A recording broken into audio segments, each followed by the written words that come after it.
गजाननं भूतगणादिसेवितं कपित्थजम्बोफलचारुभक्षणम् उमासुतं शोकविनाशकारकं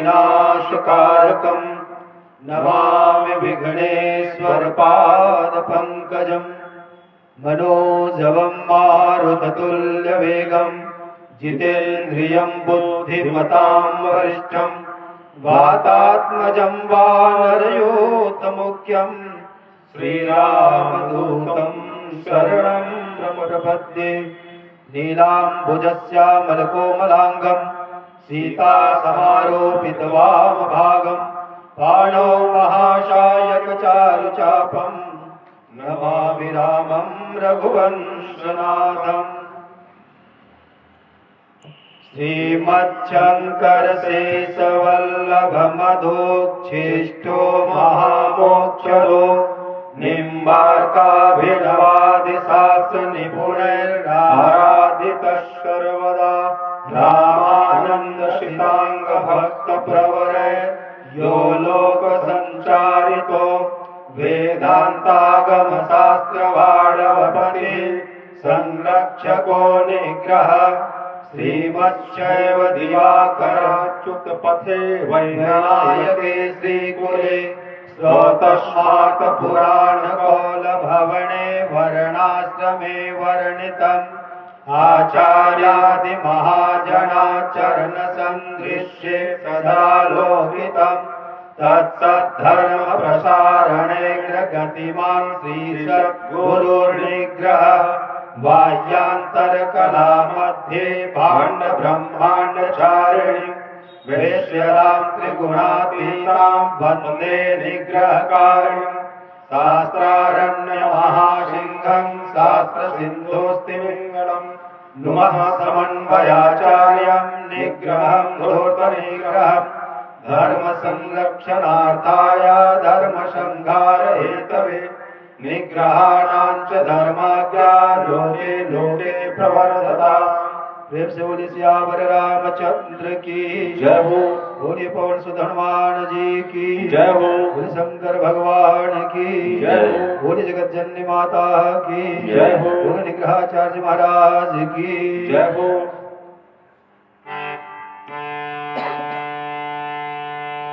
त्वां विघ्नशत्रुदलनेति च सुन्दरेति भक्तप्रियेति सुखदेति फलप्रदेति विद्याप्रदेत्यघहरेति च ये स्तुवन्ति तेभ्यो गणेशवरदो भव नित्यमेव।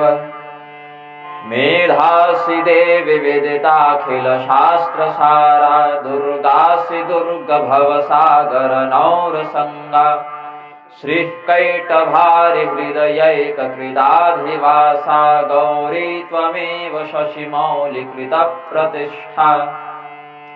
नमोऽस्तु रामाय सलक्ष्मणाय दिव्यै च तस्यै जनकात्मजायै। नमोऽस्तु रुद्रेन्द्रयमानिलेभ्यो नमोऽस्तु चन्द्रार्कमरुद्गणेभ्यः। नृपालिमौलिव्रजरत्नकान्ते सरिद्विराजध्वजकन्यकाभ्यां नृपत्वदाभ्यां नतलोकपङ्क्ते नमो नमः श्रीगुरुपादुकाभ्याम्। यन्मायावशवर्ति विश्वमखिलं ब्रह्मादिदेवासुरा यः सत्त्वादमृषैव भाति सकलं रज्जौ यथा हिर्भ्रमः यत्पादप्लवमेकमेव हि भवाम्भोधैस्तितीर्षावतां वन्देऽहं तमशेषकारणपरं रामाक्षमीशं हरिं। वन्दे देवमुमापतिं सुरगुरुं वन्दे जगत्कारणं वन्दे पन्नगभूषणं मृगधरं वन्दे पशूनां पतिं वन्दे सूर्यशशाङ्कवह्निनयनं वन्दे मुकुन्दप्रियं वन्दे भक्तजनाश्रयं च वरदं वन्दे शिवं शङ्करं वन्दे शिवं शङ्करं। वन्दे वानरनारसिंहखगराक्रोडाश्ववक्त्रान्वितं दिव्यालङ्करणं त्रिपञ्चनयनं देदीप्यमानं रुचा हस्ताब्जैरशिखेट पुस्तक सुधा कुंभांकुशाद्रिं हलं खट्वांगं फणिभूरुहं दशभुजं सर्वारि वीरापहम्। प्रेम से बोलिए आनंद कंद भगवान की। थोड़ा भगवान नाम संकीर्तन कर लें। श्री राम जय जय राम। श्री राम जय जय राम। श्री राम जय जय राम। श्री राम जय जय राम। जय जय विघ्न हरण हनुमान। जय जय विघ्न हरण हनुमान। श्री राम जय जय राम। श्री राम जय राम। कौशल्या के प्यारे राम। कौशल्या के प्यारे राम। दशरथ राज दुलारे राम। दशरथ राज दुलारे राम। सीता प्राणय धारे राम। सीता श्री राम जय जय राम। श्री राम श्री राम जय जय राम। श्री राम प्रेम से बोले आनंद कंद भगवान की। इस द्वितीय सत्र में जब हम व्यास पीठ पर आसीन हुए और हमने अपने सामने किसी को नहीं देखा, तो हमें प्रतीत हुआ कि कहीं पूर्व सत्र के व्याख्यान से सभी लोग इतने प्रबुद्ध तो नहीं हो गए कि साकेत पहुंच गए, क्योंकि दिखा तो कोई नहीं। उसके बाद हमारे संचालक महोदय ने कहा सज्जनों, तो हमें कोई सज्जन भी नहीं दिखा। माल्यार्पण कौन करे, तो एक सज्जन केवल दिनेश चंद्रवंशी जी उपलब्ध थे, तो उन्होंने प्रारंभ किया। धीरे धीरे फिर अब तो कुछ सज्जन आ गए हैं। तो हमने विचार किया ऐसा क्यों हुआ भाई, पहले संगीत वाले चले गए, फिर श्रोता चले गए। तो कारण था कि हम समय से पूर्व आ गए थे। 8 बजे से आना था, हम 15 मिनट पहले आ गए। तो काल में बहुत ध्यान रखना पड़ता है। भगवान यदि समय से पहले अवतार ले लिए होते तो उनके कोई परिक्रमा उपस्थित नहीं होते।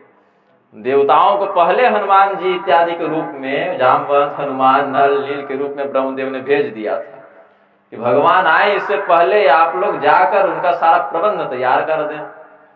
और भगवान ही पहले आ गए होते तो उन्हें कोई नहीं दिखता, जैसे आज हमें नहीं दिखा। फिर हमने सोचा कि हमारे श्रोता इतने भी दिव्य तो हो नहीं गए कि दिव्य दृष्टि चाहिए हमें उन्हें देखने के लिए, हो सकता है उपस्थित हो। तो समय का ध्यान रखना आवश्यक होता है। भगवान भी अवतार तब लेते हैं जब देखते हैं कि हमारे लायक प्रबंध हमारे परिकरों ने उपलब्ध करा दिया है। भरद्वाज और याज्ञवल्क्य के प्रसंग पर अब हम चलते हैं। माघ महीने में भगवान सूर्य के मकरस्थ होने पर आदिकाल से चली आ रही परंपरा जो आज भी विद्यमान है, प्रयागराज के क्षेत्र में ऋषि महर्षि संत जनों का, धर्माधिकारियों का, सज्जनों का, सत्पुरुषों का बहुत विशाल सम्मेलन होता है। 1 मास पर्यंत सभी लोग सनातन धर्मावलंबी जो भी सत्व गुणोपेत भगवत भक्त हैं, वे भगवत प्रत्यर्थ अपने ऐहिका मुस्मिक कर्तव्यों के निर्वहन हेतु भगवती गंगा, यमुना, सरस्वती के भौतिक एवं आध्यात्मिक संसर्ग लाभ को प्राप्त करने के लिए माघ मेले में प्रयागराज में एकत्र होते हैं। अब आजकल के मेलों में क्या है, मेला कम है, झमेला अधिक है। उसके कारण जो वास्तविक उद्देश्य है तीर्थों में, पाप का नाश करके, पुण्य की वृद्धि करके, व्यक्ति के चित्त को निर्मल करके प्रारब्ध भोग या अन्य माध्यमों से जो फंसा हुआ है उससे छूट जाए व्यक्ति और मोक्ष को प्राप्त कर जाए, ये तीर्थ का जो उद्देश्य है वह नष्ट होने लगता है। लोग तीर्थों को अब पिकनिक का, एक टूरिस्ट प्लेस का, एक पर्यटन स्थल का प्रारूप देने लगे हैं, जिसके कारण तीर्थ स्थल की जो गरिमा है, उसका जो प्रभुत्व है वह क्षीण होने लगता है, जिसका अंततो गत्वा दुष्परिणाम सनातनी समाज के ही लोग भोगेंगे और कुछ मात्रा में तो अब भोगने भी लगे हैं। पूर्व काल में क्या परंपरा थी?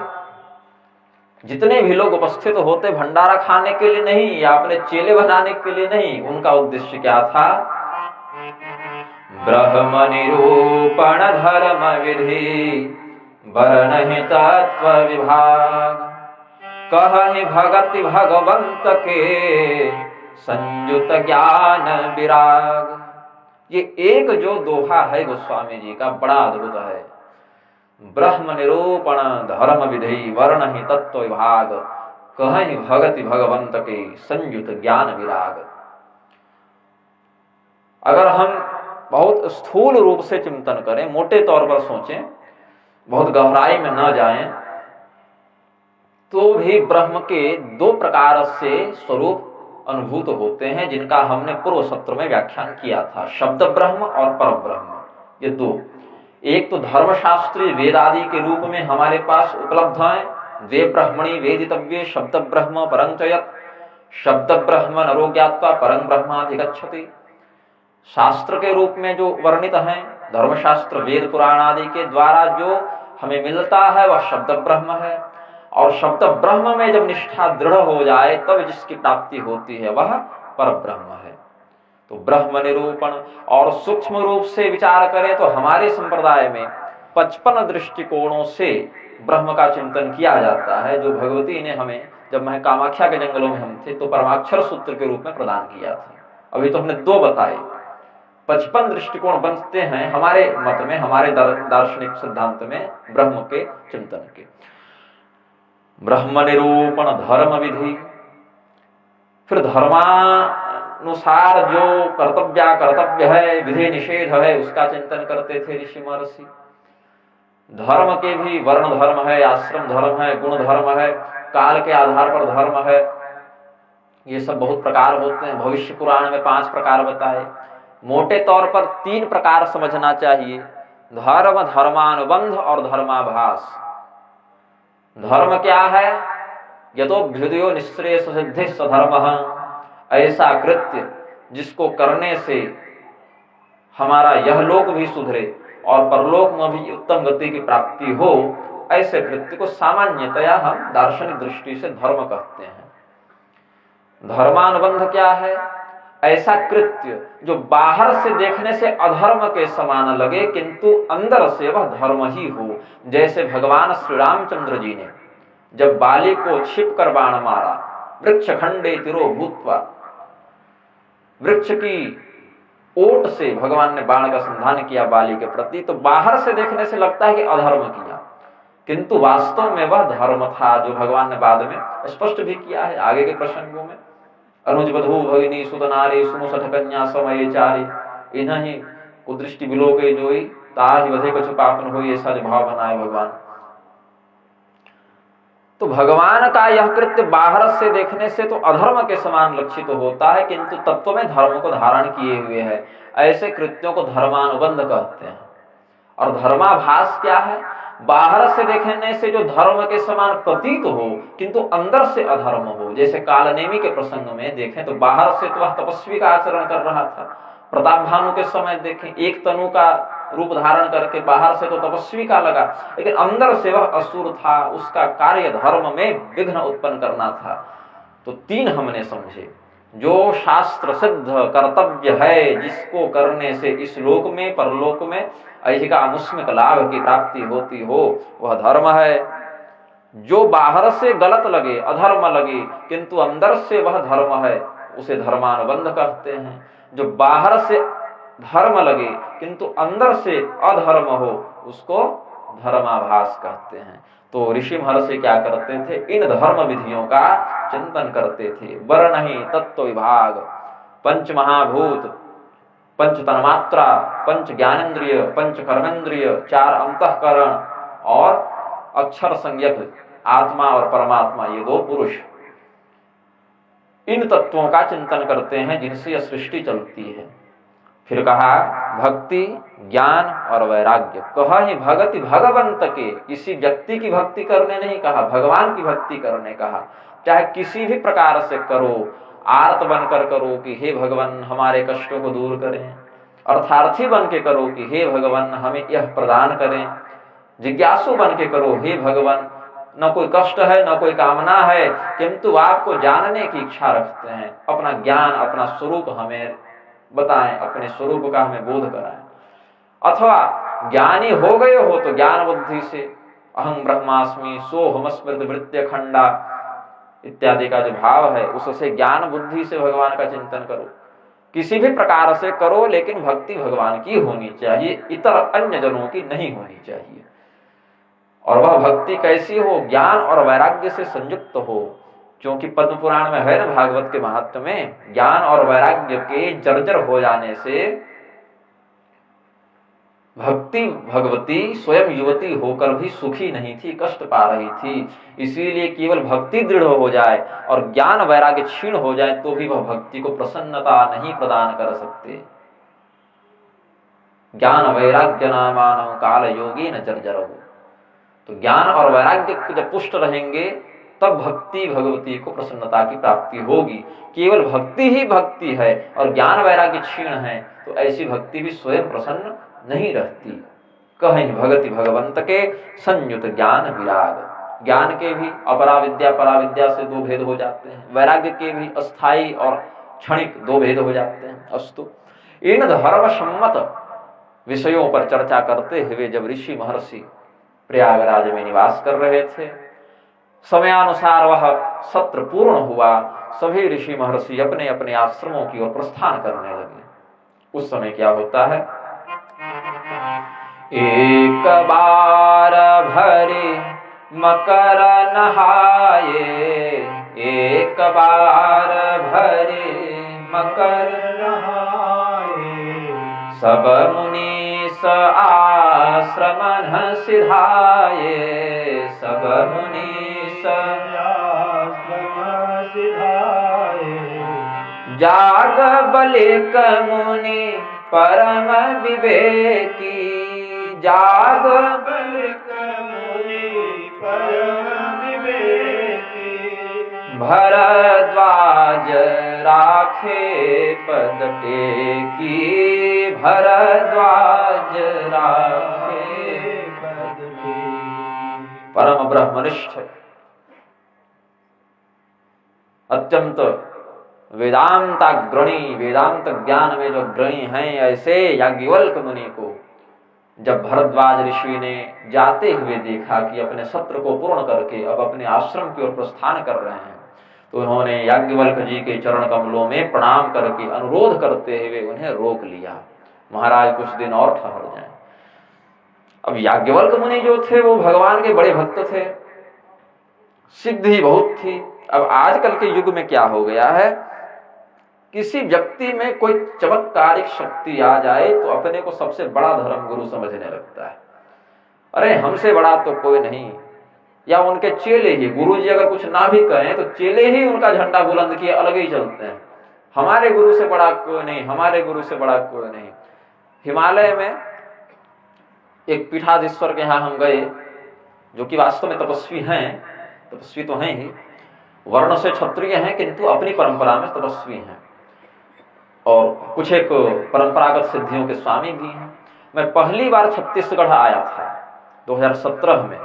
उस समय मैं सीधे यहाँ से उधर ही गया था, हिमालय की ओर ही निकल गया था। वो मेरी छत्तीसगढ़ की भी पहली यात्रा थी, दिल्ली की भी पहली यात्रा थी, हिमालय की भी पहली ही यात्रा थी। तो उनके आश्रम में मैं गया। उस समय उस आश्रम के स्वामी जी पीठाधीश्वर तो नहीं थे, वो हिमालय के और गहराई में तपस्या के लिए गए हुए थे। उसके बाद वहीं पर मैं कुछ देर ठहरा, प्रसाद इत्यादि वहीं पाया। परिचय इत्यादि में कुछ चर्चाएं होने लगी तो उनके शिष्यों ने कहा कि हम किसी शंकराचार्य इत्यादि को नहीं जानते, हमारे गुरु जी से बड़ा कोई नहीं। तो मैंने ये बात सुनी तो समझ गया यहाँ कुछ देर और रुकूंगा तो सिद्धांत में टकराहट होगी। चलो ठीक है, वहां से मैं प्रस्थान कर गया। यद्यपि जिस उद्देश्य से गया था वो उद्देश्य पूर्ण तो नहीं हुआ, क्योंकि स्वामी जी मिल ही नहीं पाए, थे ही नहीं आश्रम में। लेकिन कहने का भाव है कि चेलों के अंदर यह वृत्ति है, प्रत्येक गुरु के शिष्य में लगभग कुछ तो मेरे अनुयायियों में भी ये अवगुण आ गया है। गुरुओं में दोष दर्शन करते हुए तुलना करना कि ये हमारे बड़े हैं, तुम्हारे वाले छोटे हैं, ये नहीं होना चाहिए। गुरु तत्व पर दृष्टि रखनी चाहिए। उस गुरु तत्व के माध्यम से भगवान जिस आचार्य के द्वारा धर्म का उपदेश करा दें उसका सम्मान होना चाहिए, इतना ही समझे व्यक्ति। हमारे गुरु ही जगत गुरु, तुम्हारे गुरु बैल, ये वृत्ति बहुत झगड़ा करा देती है।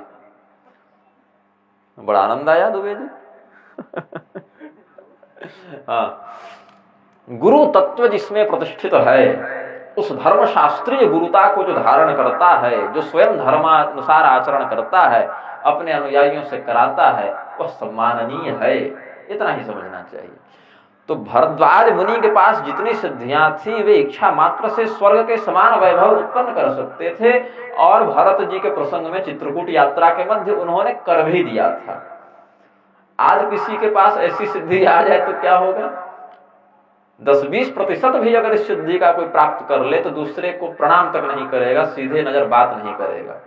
और याज्ञवल्क्य मुनि के समक्ष भरद्वाज जी नतमस्तक होकर स्वयं निवेदन करते हैं,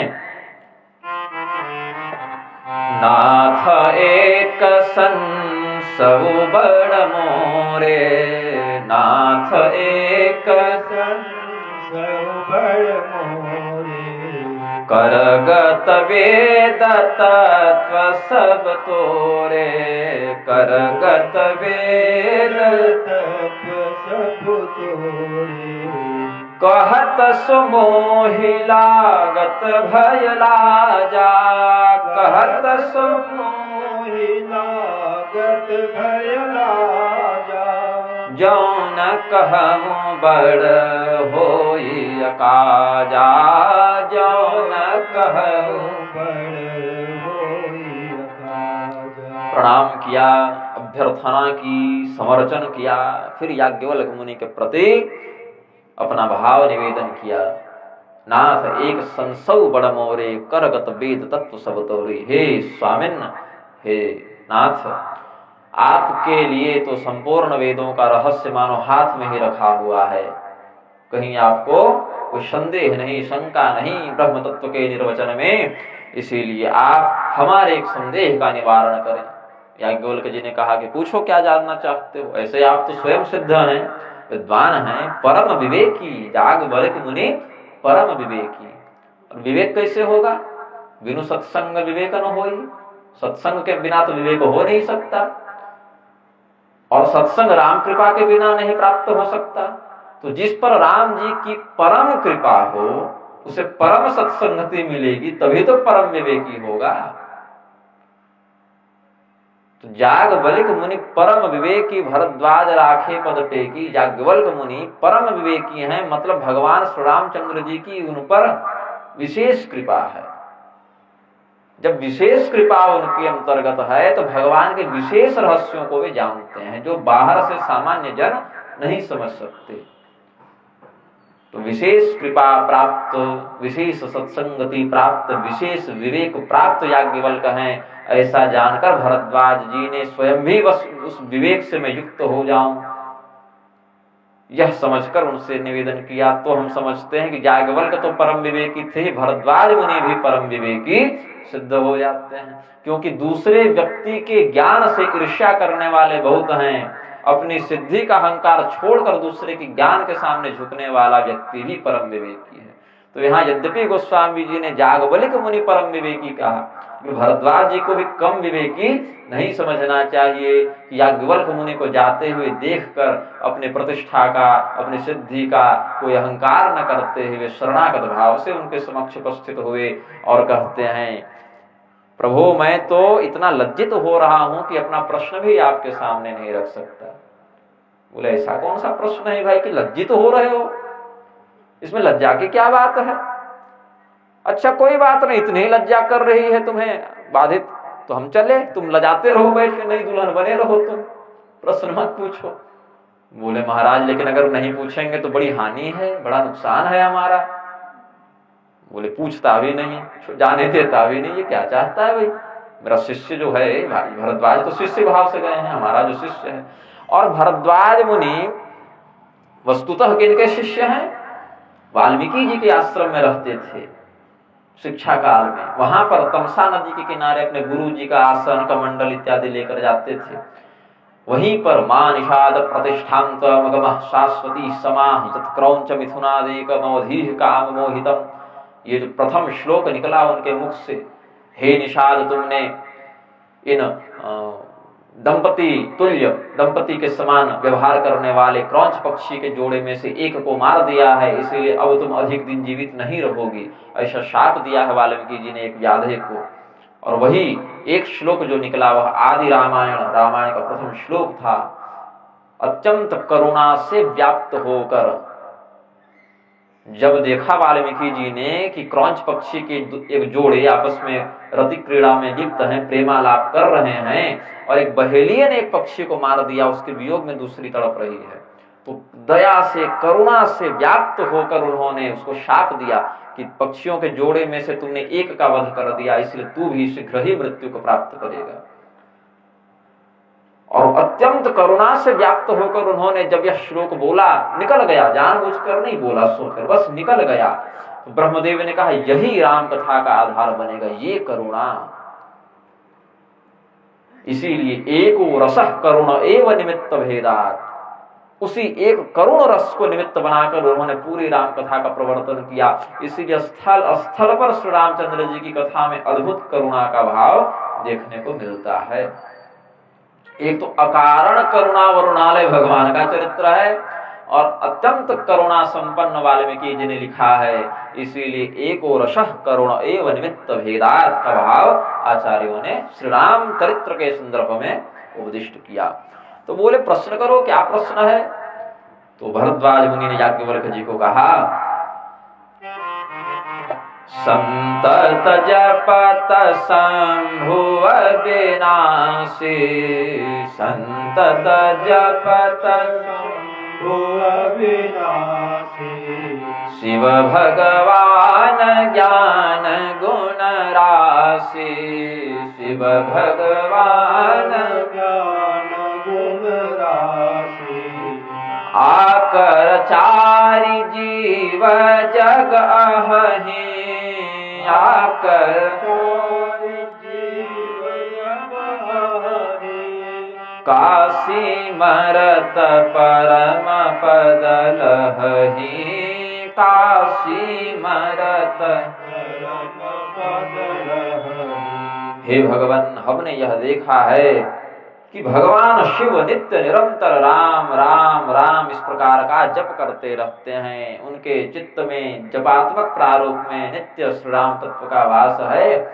और जब कोई व्यक्ति काशी में, जो भगवान शिव की शाश्वत नगरी है काशी, वहां पर जब कोई जीव आकर अपना प्राण त्यागे, चार जीव जगह है। अब चार प्रकार के जीवों में आप चारों वर्णों को भी ले सकते हैं, चार उत्पत्ति भेद से भी जीव होते हैं, गण भेद से भी चार हो गए, वर्ण भेद से भी चार हो गए, उत्पत्ति भेद से भी चार हो गए, आश्रम भेद से भी चार हो गए, ब्रह्मचर्य गृहस्थ वानप्रस्थ संन्यास ये चार आश्रम भेद से जीव हो गए, ब्राह्मण क्षत्रिय वैश्य शूद्र ये वर्ण भेद से चार जीव हो गए, अंडज पिंडज स्वेदज उद्भिज ये उत्पत्ति भेद से चार जीव हो गए। कुछ प्राणी शरीर के साथ ही उत्पन्न होते हैं जैसे मनुष्य इत्यादि, कुछ अंडे के माध्यम से उत्पन्न होते हैं पक्षी इत्यादि, कुछ इस पृथ्वी का भेदन करके उत्पन्न होते हैं जैसे वृक्ष वनस्पति इत्यादि, और कुछ गंदगी से पैदा होते हैं बैक्टीरिया वायरस जूं इत्यादि। ये चार प्रकार के जीव उत्पत्ति भेद से हो गए। गण भेद से देवता मनुष्य राक्षस और तिर्यक ये चार भेद गण भेद से हो गए। तो चार प्रकार के जीव गोस्वामी जी ने कह दिया। इसमें हमें अलंकारिक अर्थ लगाते हुए चार मतलब जितनी भी वर्णगत, आश्रमगत, उत्पत्तिगत, गणगत जो जीव भेद हैं उनका अर्थ ग्रहण करना चाहिए। तो ये जितने भी प्रकार के जीव हैं काशी में आकर अपना जब देह त्याग करते हैं तो भगवान शिव उनके कान में राम मंत्र की दीक्षा देते हैं। यह शास्त्रीय प्रमाण उपलब्ध है, उपनिषद का प्रमाण है ये, जिसको गोस्वामी जी ने लिखा है। श्री राम संबंधी उपनिषदों में इस रहस्य का वर्णन किया गया है। तो बोले हाँ ये बात तो सत्य है, ये तो वेद सम्मत सिद्धांत है, इसमें क्या संदेह हो गया तुमको? बोले महाराज संदेह इसमें नहीं है, हमारे गुरु जी वाल्मीकि ने एक बड़ा अद्भुत लेखन कार्य प्रारंभ किया है रामचरित्र के ऊपर, और वहां पर क्या बताते हैं, एक राम अवधेश कुमारा तिन्हकर चरित विदित संसारा।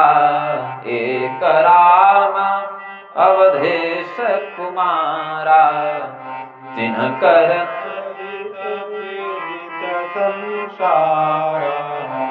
नारी विरह दुख लहेउ अपारा। नारी विरह दुख लहेउ अपारा। भयबुरो शूरन रावण मारा। भयबुरो शूरन रावण मारा।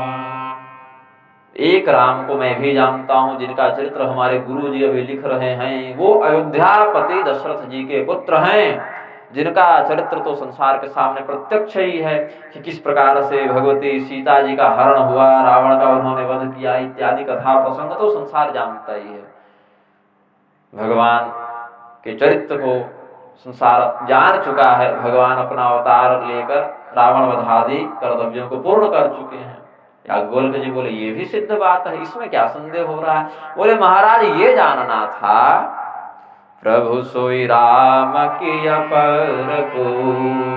जिन श्री राम तत्व का चिंतन भगवान शिव करते हैं और जिन श्री रामचंद्र जी का चरित्र संसार जानता है, ये दोनों एक ही हैं कि अलग अलग हैं? प्रभु सोई राम की अपर को जाहि जपत त्रिपुरारि। सत्यधाम सर्वज्ञ तुम कहु विवेक विचारि। सत्यधाम, हे याज्ञवल्क्य मुनि, हे गुरुदेव, आप सत्यधाम हैं, असत्य नहीं बोलते। भगवान के भी तत्व को क्या बोला देवताओं ने? सत्यव्रतं सत्यपरं त्रिसत्यं सत्यस्य योनिं निहितं च सत्ये। भगवान भी सत्य नारायण हैं। तो नारायण यदि सत्य युक्त हैं तो नारायण के भक्तों को भी सत्य युक्त ही होना पड़ेगा। असत्य युक्त, छल कपट युक्त रहेंगे तो भगवान के प्रिय नहीं बन पाएंगे।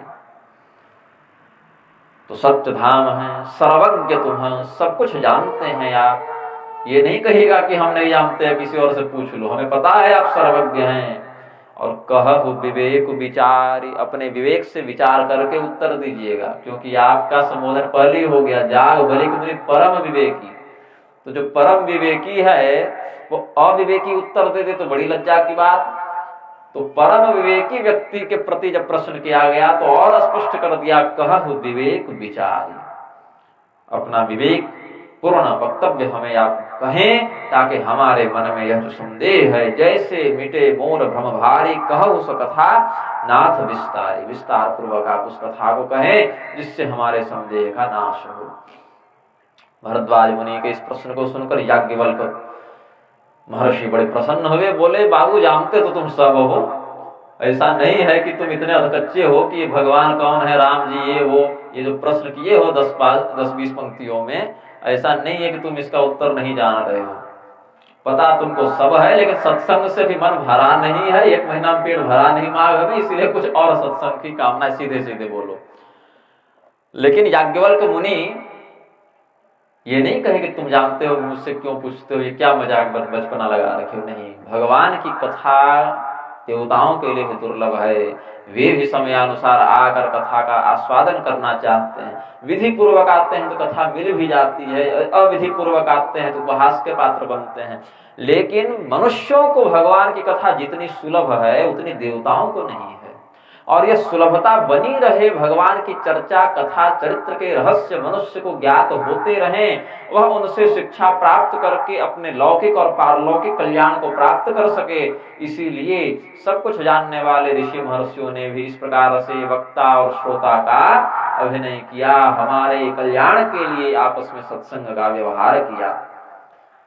भरद्वाज मुनि के प्रश्न को सुनकर बहुत प्रसन्न हुए याज्ञवल्क्य मुनि, और उन्होंने कहा कि तुम जिस कथा को सुनना चाहते हो वह तो चंद्रमा के समान है, हम तो चकोर के समान हैं जो उस अमृतमयी चंद्र किरणों का आस्वादन करने के लिए निरंतर तत्पर रहते हैं, कभी मन ही नहीं भरता। जिस प्रकार से चंद्रमा का यह जो अमृतमय तेज प्रकाश है, उसकी अमृतमयी किरणें हैं, और चकोर उसका अतृप्त भाव से कभी तृप्त नहीं होता, पान करता रहता है, वहां चंद्रमा को देखता रहता है, निहारता रहता है। ऐसे हम भी भक्त चकोर श्री राम रूपी चंद्रमा के कथा रूपी अमृत किरण का पान करते रहते हैं।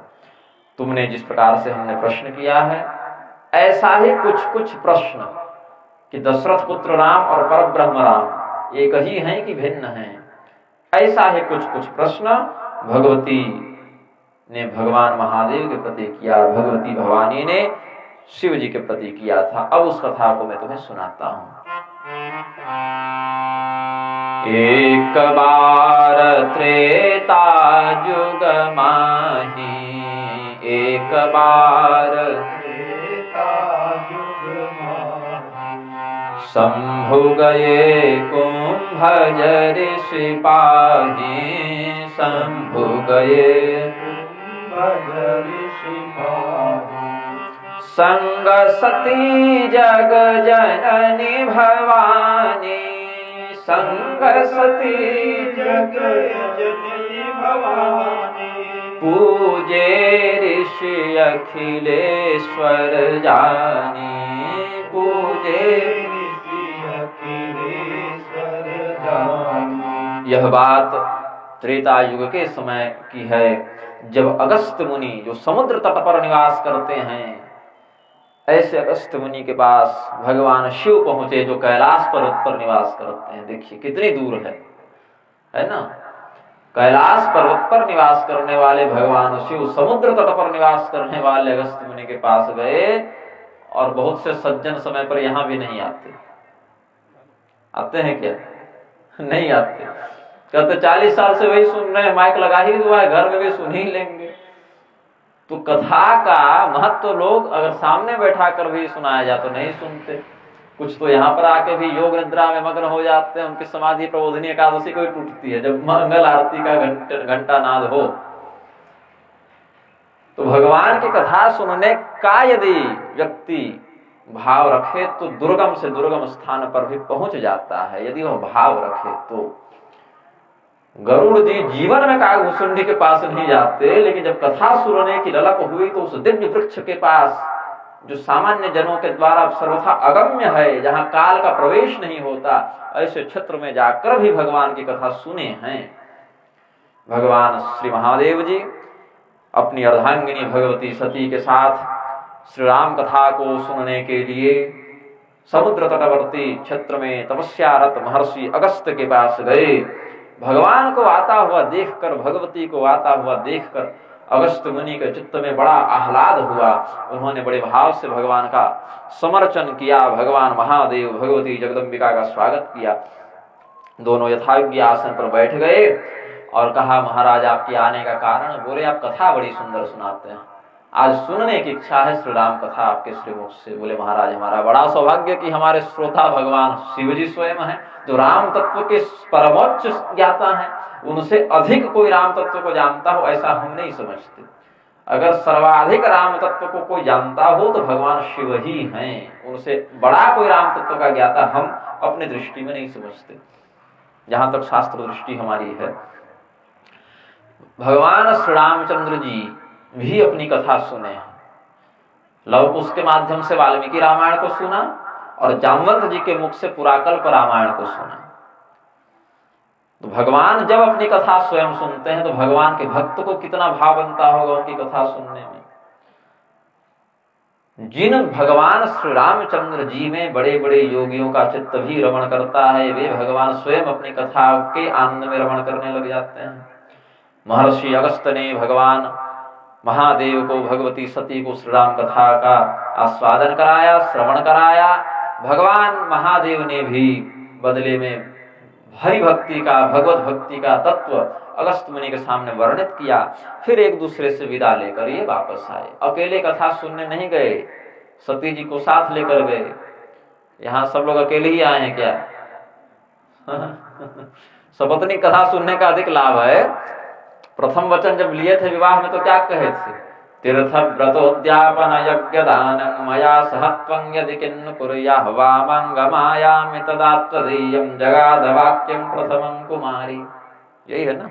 आप लोग को तो अभ्यास होगा, याद है कि नहीं आप लोग? तीर्थ में, व्रत में, यज्ञ में, उद्यापन में, दान में आप हमारे साथ रहें, मैं आपके साथ उस धर्म कृत्य को सहधर्मिणी बनकर निभाऊं, तब यदि इस वचन पर आप निष्ठा रखते हैं तो मैं आपके वाम भाग में बैठना स्वीकार करती हूँ। अब तो वर को भी पता नहीं, कन्या को भी पता नहीं। वर का ध्यान डीजे पर है, कन्या का ध्यान मेकअप पर है। यही है। तो क्या होगा ऐसे समाज का? नहीं, पहले धर्म है, फिर अर्थ है, तब काम है, और तीनों का उचित शास्त्रोक्त मर्यादा से व्यक्ति पालन करे, तब उसके मोक्ष का मार्ग प्रशस्त होता है।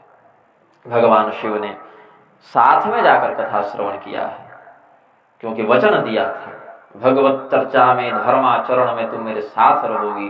भगवान शिव भगवती सती को साथ ले गए, कथा श्रवण कराया, वापस लौट रहे थे। उसी समय घटनाक्रम क्या चल रहा है यह देखें। यह जो क्षण था वह उस काल का समय है, वह काल आ गया है कि भगवती सीता का हरण रावण ने कर लिया, और भगवान श्री रामचंद्र जी अपने अनुज लक्ष्मण जी के साथ भगवती सीता की खोज में वन वन में विरह लीला का प्रदर्शन करते हुए जा रहे हैं। इसमें एक प्रश्न उठा था देवरात के मन में भी।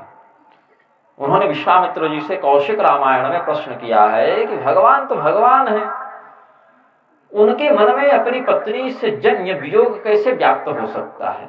परब्रह्म को तो ऐसे विकारग्रस्त नहीं कर सकते। तो एक ओर आप कहते हैं कि श्री रामचंद्र जी परब्रह्म हैं, और दूसरी ओर आप कहते हैं कि वे अपनी पत्नी सीता जी के वियोग में हे खगमृग हे मधुकर श्रेणी ऐसा विलाप कर रहे हैं। ये बात समझ में नहीं आई, ऐसा क्यों? तो देवरात जी को समाधान देते हुए कौशिक रामायण में महर्षि विश्वामित्र ने बताया कि देखो, पंचवटी में जब भगवान निवास कर रहे थे तो उनके आश्रम में बहुत से ऋषि महर्षि आते जाते रहते थे भगवान के दर्शन के लिए। अगल बगल भी ऋषि महर्षियों ने कुछ आश्रम अपने बना रखे थे। तो भगवान के अतिरिक्त कोई भी उस क्षेत्र में विवाहित नहीं था, या तो ब्रह्मचारी थे या तो सन्यासी थे, गृहस्थ कोई तपस्वी नहीं था। और भगवान की गृहस्थी बड़ी जमी हुई थी। तो भगवान की गृहस्थी को देखकर उन सन्यासियों के मन में, ब्रह्मचारियों के मन में यह भाव उठने लगा कि हमें भी विवाह करना चाहिए।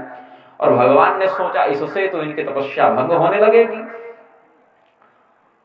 तो भगवान ने यह दिखाने के लिए कि पत्नी अगर चली जाए, उसका वियोग हो जाए, तो गृहस्थियों को बड़ा कष्ट भी होता है, इसीलिए इसमें फंसना मत, जहां हो वही सही हो तुम।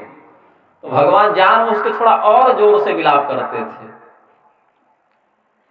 और इस विलाप को जब देखा ब्रह्मचारियों ने, सन्यासियों ने, बोले नहीं भैया हम ऐसे ही ठीक हैं।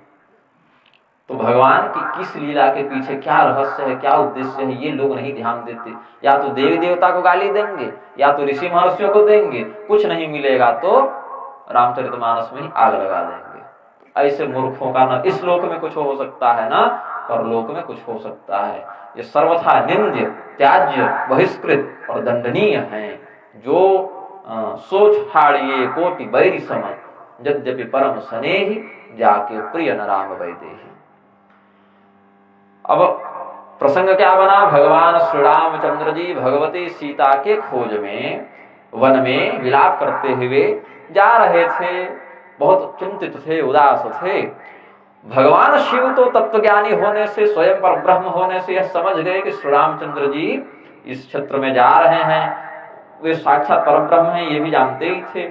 और यह इच्छा मन में उत्पन्न हुई कि हम उनका दर्शन करें, इस स्वरूप में उनका दर्शन करें। श्री रामचंद्र जी के इस वनवासी स्वरूप का, पत्नी वियोग से आक्रांत स्वरूप का हम दर्शन करें। लेकिन इसमें एक समस्या हो गई। हृदय विचारत जात हर, केहि विधि दर्शन होय। गुप्त रूप अवतरे प्रभु, गए जान सब कोय। शंकर और अति छोह, सती न जानहि मरम सोई। तुलसी दर्शन लोभ, मन डर लोचन लालची। भगवान के दर्शन के लिए शिव जी का चित्त बड़ा तड़प रहा है, बड़ा बेचैन हो रहा है। कैसे भगवान का दर्शन प्राप्त हो, कैसे हम उनका दर्शन कर लें, ये ललक बनी हुई है मन में। लेकिन विचार किया कि प्रभु के अवतार का रहस्य खुल न जाए, लीला में विघ्न न पड़ जाए। प्रभु का जो गुप्त स्वरूप है, पर ब्रह्म वाला जो दिव्य, वो महदिव्य स्वरूप है, उसका भेद न खुल जाए। इसीलिए हृदय में डर है, और भगवान इतने नजदीक से निकल जाएंगे और हम दर्शन नहीं कर पाएंगे। इसके कारण मन में जो नेत्र है वो चंचल हो रहा है, मन में लोभ भी हो रहा है, भय भी हो रहा है। दर्शन का लोभ और लीला विखंडन का भय। भगवान शिव जी का यह व्यथित भाव देखकर डर, संकोच, उत्कंठा, ये तीनों मिल गए इसमें। न भगवान की लीला का भेद खुल जाए ये भय है, भगवान का दर्शन करना ही करना है ये उनकी अधीरता है, और कैसे जाकर करें ये संकोच है। तो ये जो क्षुब्ध अवस्था भगवती सती ने देखी, तो एक सामान्य पत्नी भी अपने पति के मनोभाव को समझ जाती कि इनके हृदय में क्या चल रहा होगा। एक सामान्य पति भी अपने पत्नी के मन में क्या चल रहा है इसको मुखाकृति से समझ जाता है लगभग।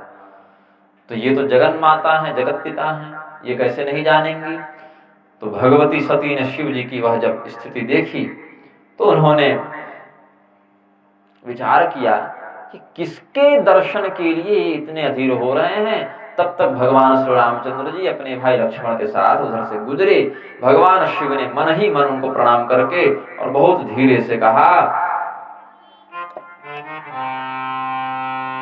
जय सच्चिदानंद जग पावन, जय सच्चिदानंद जग पावन। अस कहि चले वो मनोजन सावन, अस कहि चले वो मनोजन सावन। चले जात शिव सती समेता, चले जात शिव सती समेता।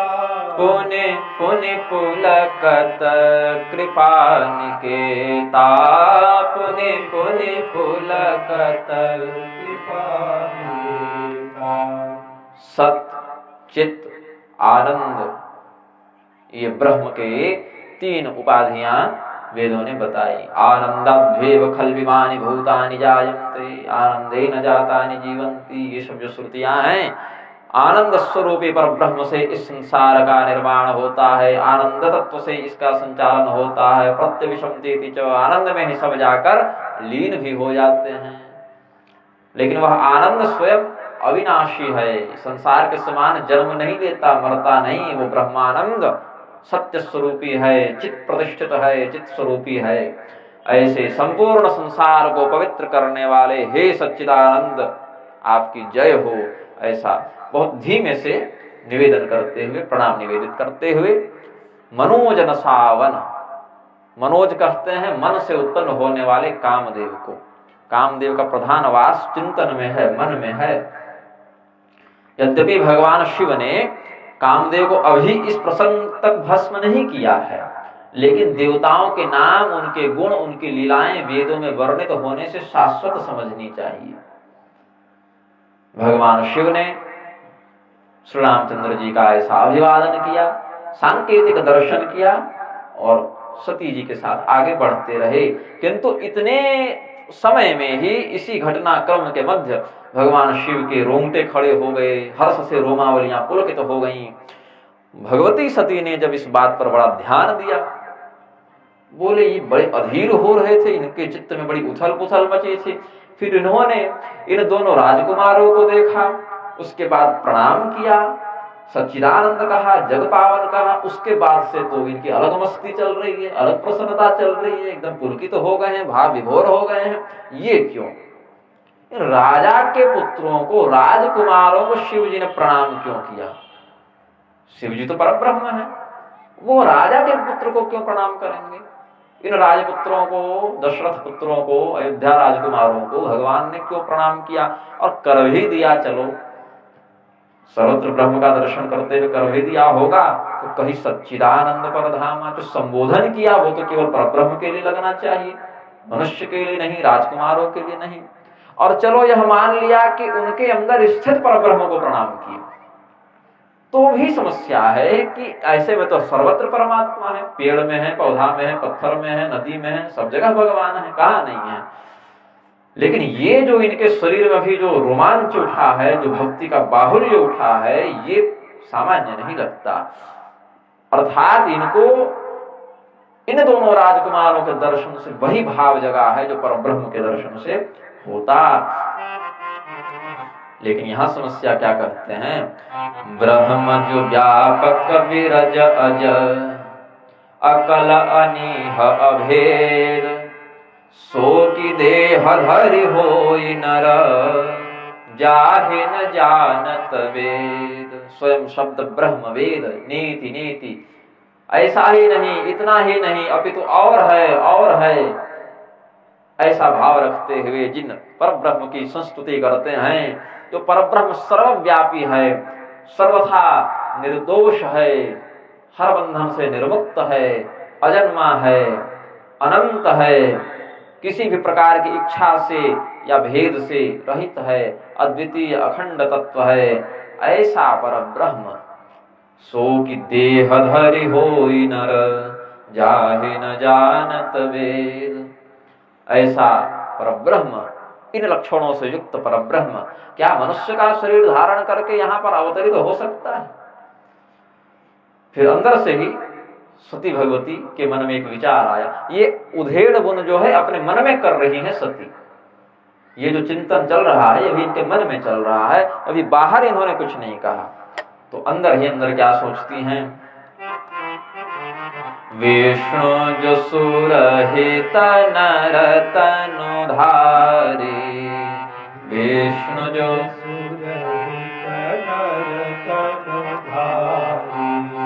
सो सर्वज्ञ यथा त्रिपुरारी, सो सर्वज्ञ यथा त्रिपुरारी, खोजय सो की आज्ञा एव नारी, खोजय सो की आज्ञा एव नारी, ज्ञान धाम श्रीपति असुरारी, ज्ञान धाम श्रीपति असुरारी, शंभु गिरा को निमृषा न होई, शंभु गिरा निमृषा न होई, शिव सर्वज्ञ जान सब कोई, शिव सर्वज्ञ जान सब कोई। हमने यह सुना था कि भगवान विष्णु देवताओं पर हित करने की इच्छा से, देवताओं का कष्ट दूर करने की इच्छा से मनुष्य का शरीर धारण करके अवतार लेने वाले हैं, यह हमने सुना था। लेकिन अवतार लेंगे तो क्या अपने वैष्णव तेज का प्रदर्शन नहीं करेंगे? करेंगे ना। यदि भगवान आए हैं असुरों का संहार करने के लिए, तो क्या केवल पराक्रम लेके आएंगे? और भी ज्ञान बल ऐश्वर्य भी तो आएंगे भगवान के साथ, गुण जो है सो। तो भगवान शिव जिस प्रकार से सर्वज्ञ हैं, सब कुछ जानते हैं, वैसे ही भगवान नारायण भी हैं, सो सर्वज्ञ यथा त्रिपुरारी। त्रिपुरासुर का अंत करने वाले भगवान महादेव जिस प्रकार से सर्वज्ञ हैं, उसी प्रकार से भगवान नारायण भी सर्वज्ञ हैं। तो जब सर्वज्ञ हैं तो इस प्रकार से अज्ञ के समान, मूर्ख के समान स्त्री को क्यों खोज रहे हैं? वो तो स्वयं ज्ञान धाम है। अहिर्बुद्ध संहिता में भगवान अहिर्बुद्ध रुद्र ने देवर्षि नारद को उपदिष्ट करते हुए कहा कि ज्ञान परब्रह्म का ही स्वरूप है। ज्ञान और परब्रह्म में भेद नहीं है, परब्रह्म का स्वरूप ही ज्ञानमय है। तो जो स्वयं ज्ञानमय है, ज्ञान धाम है, ऐसा ब्रह्म यदि मनुष्य का शरीर धारण करके आ भी जाए तो ज्ञान घर में छोड़कर थोड़ी जाएगा। उसमें तो ज्ञान नित्य प्रतिष्ठित है, ज्ञान उसका स्वरूप है। कोई अपना स्वरूप कैसे छोड़ सकता है?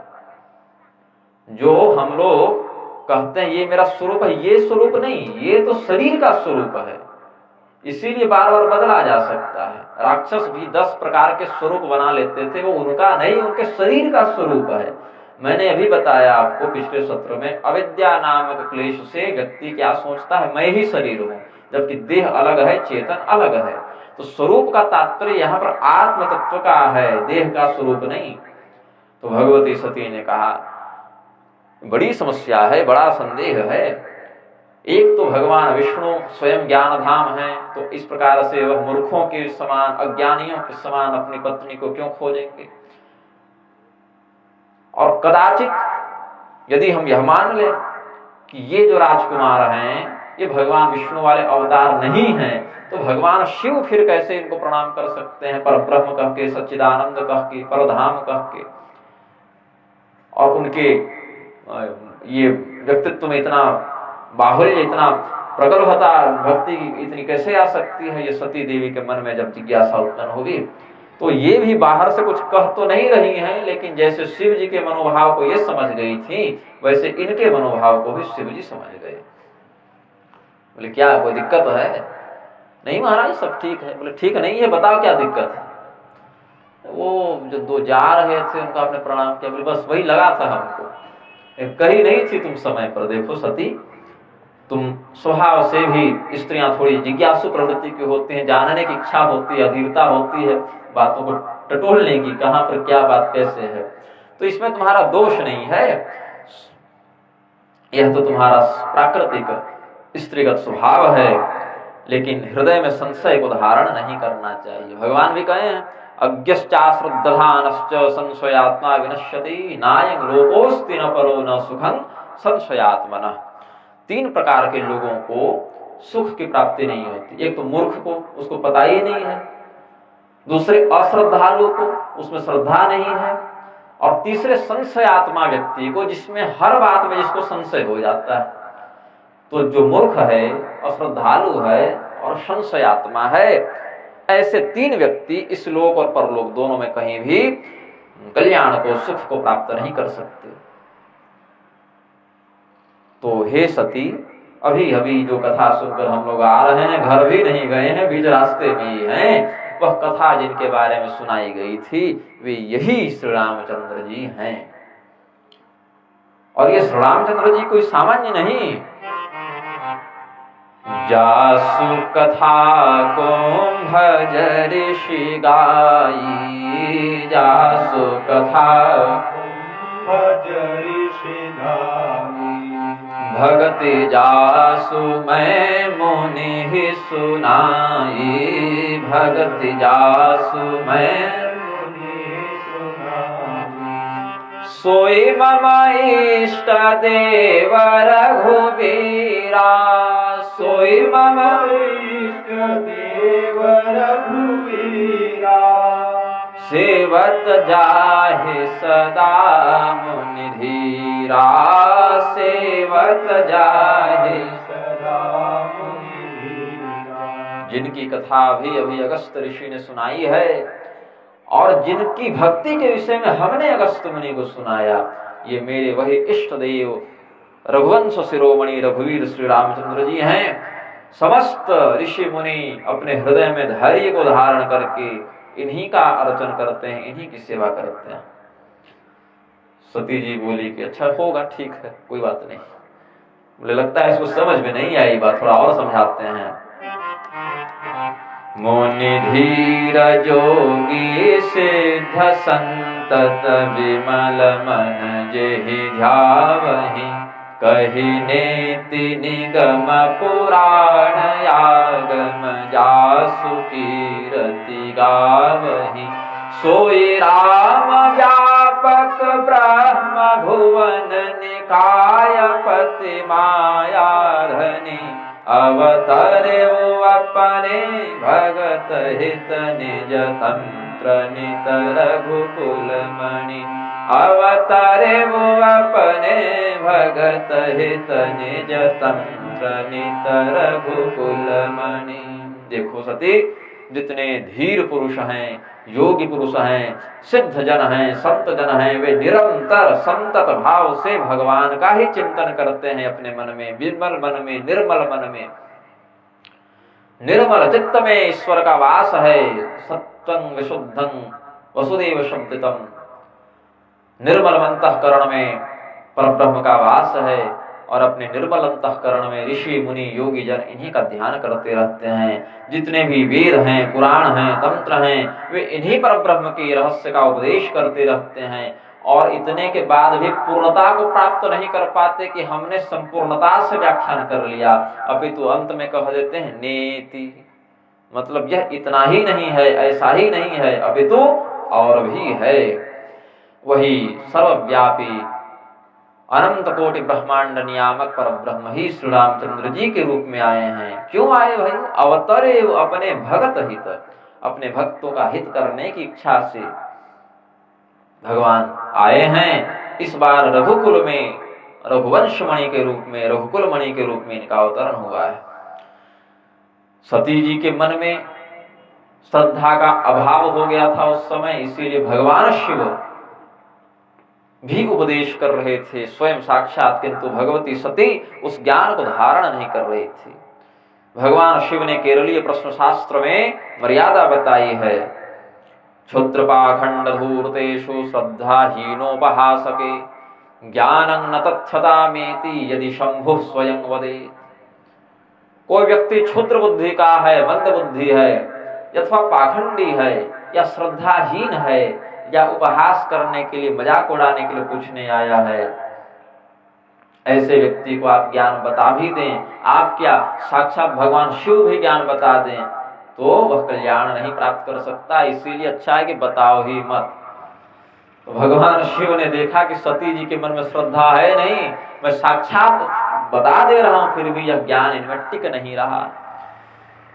बोले ठीक है, तुम्हें जैसे भी उचित लगे। यदि तुम्हारे मन में अधिक संदेह हो रहा है सती, तो जिस प्रकार से, जिस विधि से तुम्हारे संदेह का निवारण हो सके, ऐसा ही उपाय करो। मैं तत्वतः जानता हूं ये परब्रह्म ही हैं। अब तुमको कैसे ये बात समझना है, ये तुम तय करो। जाओ परीक्षा लेकर आओ। जाओ तुम्हारे मन अति संदेह हो तो कि न जाए परीक्षा ले हो। बोले और आप? बोले हमारा क्या? बोले बाबा ये बरगद का वृक्ष देख रही है, पड़े रहेंगे जब तक तुम नहीं आओगी। भगवान ने अपना आसन लगाया, बैठ गए और बोले तुम आओ परीक्षा लेके। अब सती को यह आशा नहीं थी कि शिव जी ऐसा विकल्प दे सकते हैं कि तुम परीक्षा लेकर आओ। अब घोड़े में जब तक आप लगाम लगा कर रखिएगा, तब तक वह एक निर्दिष्ट मार्ग पर चलता है, और घोड़े की लगाम अगर छोड़ दीजिए तो फिर इधर उधर भागता है। तो हमारा मन जो है वो भी ऐसा ही है। हमारा मन भी वही घोड़ा है कि नियंत्रित रखिएगा तो एक लक्ष्य को सिद्ध कर देगा, और अनियंत्रित रखिएगा तो जगह जगह दौड़ता रहेगा। तो भगवती सती का मन भी अभी अनियंत्रित हो गया था, इसीलिए क्या करना है क्या नहीं करना है ऐसा उन्हें समझ में नहीं आ रहा था। तो भगवती सती ने क्या किया? अच्छा, भगवान शिव बड़ी मस्ती में थे। बोले सती को समझाने के चक्कर में भगवान श्री रामचंद्र जी के दर्शन से जो भक्ति का भाव उमड़ा था, उसको हम काहे बाधा में डाल रहे हैं। तो भगवान शिव ने सती जी को स्वतंत्रता प्रदान कर दी और कह दिया कि तुमको जो मन है सो करो, हम तो भगवान का भजन करते रहेंगे। और भगवान शिव वट वृक्ष के नीचे बैठकर यह कहे कि जो भगवान की इच्छा होगी वही होना है, वही अवश्यंभावी है, इसमें हम क्यों माथा पीटे अपना। जो भगवान की इच्छा होगी अपनी लीला में करवाने की, भगवान करवा लेंगे। इसीलिए भगवान महादेव ही श्री रामचंद्र जी के ही ऊपर समस्त घटनाओं का दायित्व है, ऐसा समझते हुए स्वयं निश्चिंत हो गए और हरिनाम संकीर्तन करने लगे। होई है सोई जो राम रचि राखा, होई सोई जो राम को करि तरक बढ़ावे शाखा, को करि अस कहि लगे जपन हरि नामा, अस कहि लगे जपन हरि नामा। गई सती जहाँ प्रभु सुख धामा, गई सती जहाँ प्रभु सुख धामा।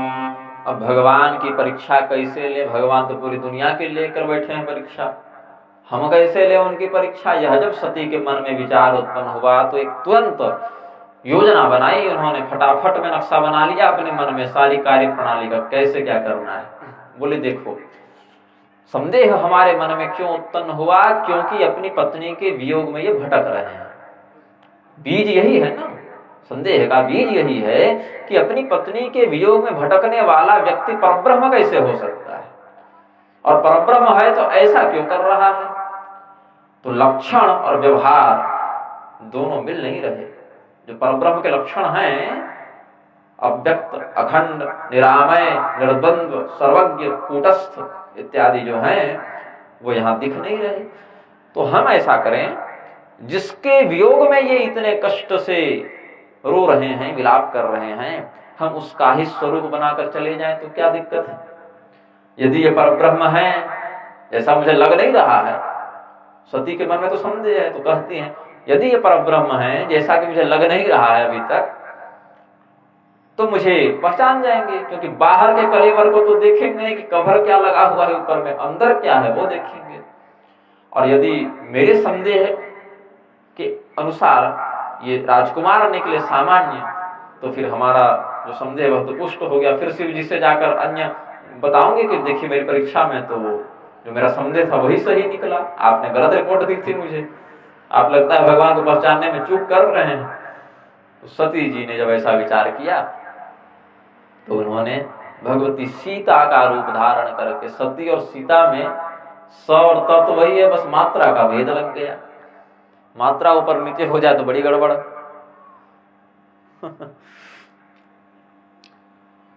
मात्रा नीचे ऊपर हो जाए तो बहुत गड़बड़। इसीलिए शास्त्रों में जो कथाएं कहीं कहीं विरोधाभासी दिखाई पड़ती हैं, उसमें भ्रम नहीं करना चाहिए। अभी हम लोग रात्रि भोजन के समय यह विरोध में कह रहे थे मात्रा पर। बिटकुली में मैं 1 रोटी खा रहा था और यहां मैं 10 रोटी खा रहा हूं, तो अगर कोई व्यक्ति बिटकुली में मुझे देखा होता तो कहता 1 रोटी खाने वाला व्यक्ति, वो अपने अनुसार वर्णन करता। यहां पर मैं 10 खा रहा हूं तो लोग कहेंगे कि ये 10 रिपोर्ट में लिखी जाएगी, और दोनों व्यक्ति अपनी अपनी रिपोर्ट लिखेंगे तो कोई पढ़ने वाला व्यक्ति कहेगा कि इसकी बात इससे नहीं मिल रही, इसकी बात इससे नहीं मिल रही, इसका अर्थ कोई एक तो झूठ बोल रहा है। तो वाल्मीकि जी ने ऐसा लिखा और तुलसीदास जी ने ऐसा लिखा, वेद व्यास जी ने ऐसा लिखा, बात मिल नहीं रही, मतलब कोई झूठ बोल रहा है, शास्त्र में गलत बात है या प्रक्षिप्त बात है। तो रसोईया बताएगा ना, 80 से पूछेंगे तो वो कि नहीं भैया रसोई हमने बनाई थी, हमने पाक सिद्ध किया था, ये सच में ऐसा है। लीलाधारी कथावाचक। तो भगवान जो परम लीलाधारी हैं, अपने लीला में कल्प भेद से ऐसा परिवर्तन करते रहते हैं। तो जिस ऋषि ने जैसा देखा वैसा लिखा। इसीलिए शास्त्रों में प्रक्षिप्तवाद की आशंका अथवा कोई मिलावट कर दिया, असत्य लिख दिया, ऐसी आशंका निर्मूल है। हम उसको तत्व दृष्टि से समझेंगे, आचार्यों के द्वारा जो मार्ग अनुशासित प्रवर्तित है उससे समझेंगे। समझाना पड़ता है, नहीं तो शाम को आकर कहेंगे रात को कि महाराज बड़ी कठिन कथा हो रही थी, पिछले साल नहीं सुने थे महाराज जी, सब ऊपर ऊपर से पार कर गए। ऐसी भाषा में कही कि हम लोग सब समझ जाएं। तो उसके लिए हम एक दिन 1 रोटी खाते हैं, दूसरे दिन 10 रोटी खाते हैं, और तीसरे दिन आकर बताते हैं कि देखो जब हमारे मनुष्य जीवन में ये परिवर्तन देखने को मिलता है तो वो तो भगवान है, उनकी लीला तो और भी अनंत है। सती भगवती ने सीता जी का रूप धारण किया, वही मात्रा की अदल बदल हो गई। सती को सीता बनकर प्रस्तुत होना पड़ा अपने परीक्षा को पूर्ण करने के लिए। अब सामने से भगवान लक्ष्मण और भगवान श्री रामचंद्र जी आ रहे हैं। लक्ष्मण जी क्या हैं? याद तो होगा नहीं, लेकिन पिछले सत्र में हमने बताया था विश्वावस्था के चेतन हैं और भगवान श्री रामचंद्र जी अव्यक्तावस्था के चेतन हैं। भगवान लक्ष्मण ने विश्व में जो देखा, आंख के सामने जो देखा, बाहर देखा, उसी को स्वीकार करके ग्रहण किया और भ्रमित हो गए। बोले ये तो अपने दिनचर्या में लिखा नहीं है, सीता जी यहाँ मिल गई तो रावण के ऊपर किस बहाने से आक्रमण करेंगे। अवतार के उद्देश्य में ये वाली तो बात लिखी नहीं थी कि यहाँ पर सीता जी को होना है। यदि सीता जी यहाँ है तो रावण किसका हरण करके ले गया, और रावण यदि सीता जी का हरण करके ले गया तो फिर ये कौन है। यद्यपि लक्ष्मण जी को भी लक्ष्मण हूँ यह मर्म न जाना, सीता और छाया सीता दोनों का जो भेद था वो लक्ष्मण जी भी नहीं जानते थे। लेकिन यहाँ तो तीसरी सीता आ गई ना, जिसको एक और एक के अलावा दूसरी का ज्ञान नहीं, वो तीसरी को कैसे पहचाने। तो जीव आत्मा की स्थिति में विश्वावस्था के चेतन होने से लक्ष्मण जी यहाँ पर भ्रमित हो गए हैं। ऐसे अगस्त संहिता में भगवान श्री रामचंद्र जी में और भगवान लक्ष्मण में भेद देखने को मना किया, क्योंकि चतुर्व्यूह में सब एक ही नारायण तत्व में सन्निहित हो जाते हैं। लेकिन व्यवहार जगत की बात करें तो लक्ष्मण जी यहाँ भ्रमित होते हैं। लक्ष्मण देख उमाकृत वेशा, लक्ष्मण देख उमाकृत वेशा, चकित भये भ्रम हृदय विशेषा, चकित भये भ्रम हृदय विशेषा, कही न सकत कछु अति गंभीरा, कही न सकत कछु अति गंभीरा, प्रभु प्रभाव जानत मति धीरा, प्रभु प्रभाव जानत मति धीरा। लक्ष्मण जी ने जब सीता का वेश धारण की हुई सती को देखा तो उनके चित्त में अचानक से भ्रम का उदय हो गया, चकित हो गए। बोले इनको यहाँ नहीं होना था, ये कैसे हो गई यहाँ पर, जैसे हमें 7:45 बजे यहाँ नहीं होना था, हम हो गए, आपको देखा कोई था नहीं तो हम चकित हो गए। लक्ष्मण जी ने देखा इनको गलत समय पर गलत स्थान पर कैसे उपलब्धता हो गई भाई, तो बोले कि ये तो हमारी लीला में कोई ऐसा रहस्य है जिसको हम नहीं समझ पा रहे, तो वहां पर शांत हो जाओ, जहां कोई बात समझ में ना आए वहां चुप हो जाओ। भगवान की ओर देखा लक्ष्मण जी ने, भगवान बोले रुको ना, 2 मिनट में सब मामला इसका क्लियर कर देते हैं। ये जो दिख रही है वो है नहीं, तुम नहीं समझ पा रहे। माया जीव को व्याप्त करती है, ब्रह्म को थोड़ी व्याप्त करती। तो लक्ष्मण जीव का प्रतीक है, ब्रह्म जीव बीच माया, जैसे गोस्वामी जी ने भी वर्णन किया है। भगवान श्री रामचंद्र जी ब्रह्म के रूप में, भगवती जानकी जी माया के रूप में, लक्ष्मण जी जीव के रूप में, ऐसे वर्णन किया है गोस्वामी जी ने। तो जीव को माया व्याप्त करती है, ब्रह्म को नहीं। इसीलिए सती की माया लक्ष्मण जी को तो व्याप्त कर रही थी, लेकिन भगवान श्री रामचंद्र जी को व्याप्त नहीं कर रही थी। तो श्री रामचंद्र जी गए, बाहर क्या स्वरूप बना रखा है उन्होंने इस पर विचार नहीं किया, अपितु सीधे प्रणाम करते हैं। हाथ जोड़ा भगवान ने, कहा मैं दशरथ पुत्र श्री राम आपको प्रणाम करता हूं।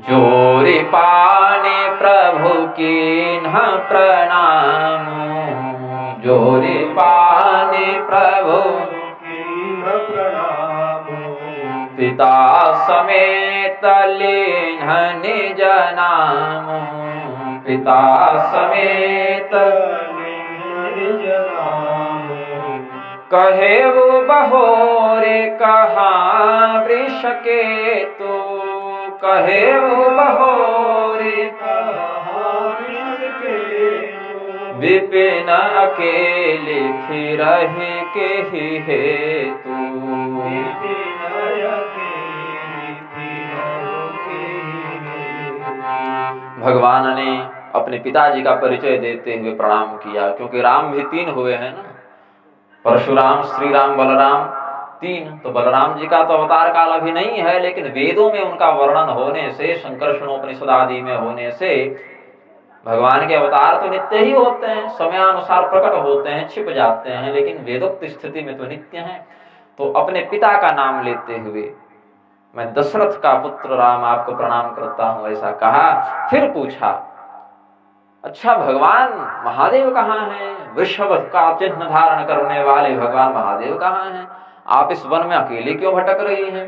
क्योंकि अभी कुछ देर पहले दोनों को साथ में देखे थे भगवान, दोनों ने इन दोनों को देखा, इन दोनों ने उन्हें देखा। बोले अभी 10 मिनट पहले आप लोग साथ में थे, ऐसा क्या झगड़ा हो गया कि वो चले गए? कहाँ है वो?